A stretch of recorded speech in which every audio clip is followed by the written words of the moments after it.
Do you want to learn how to make some delicious jollof chicken? Well, good, because I'm going to show you how. First, you want to gently peel some garlic heads and get them out of their skin. And then you'd want to get some clean tomatoes and then cut them into fourths. Then you want to get you some peppers, cut the tops off, and then evict all of the seeds from within. And then you want to cut it out and then place all of your pepper pieces in the pan. A fun fact about jollof chicken is that different African countries like to make theirs differently and claim that theirs is the best. And then you want to get your onion and cut it in half, and then you want to lay it on its side and cut the tops and bottoms of it off so that it's easier to peel. It was a little rough for me since it was my first time, but we run with it. Anyways, you add all of your items into the pan and make sure to remember to peel your ginger before adding it into the pan. And also you'll want to cut it, as you'll see it coming up here. There's a little too much ginger, so I cut a little bit off.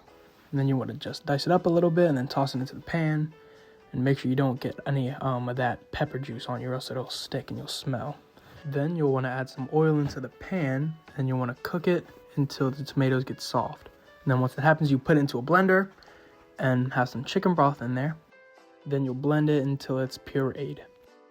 Once it's all pureed, you'll want to add some onion powder, some garlic powder, and then you want to put some paprika and some cumin seasoning into the mixture.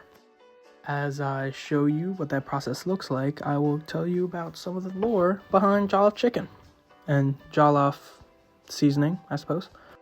Jollof originates from West Africa and can be traced all the way to the Wolof Empire, which is around modern day like Senegal and Gambia. And the original dish was called benachin, and it was rice cooked in one pot with tomatoes and spices and other meats or fish.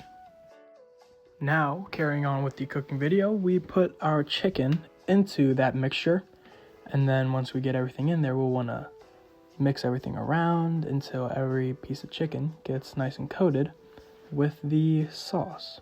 Another fun fact about jollof chicken is that it's a party food, so it would be served at like celebrations, so you could think birthday parties or holidays, other type of fun events like that.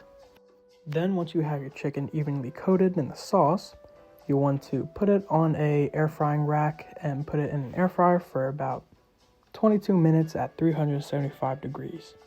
For something to be classified as jollof, it would have to have a tomato base, and generally there would have to be one pot in its creation, and it would have to be smoky.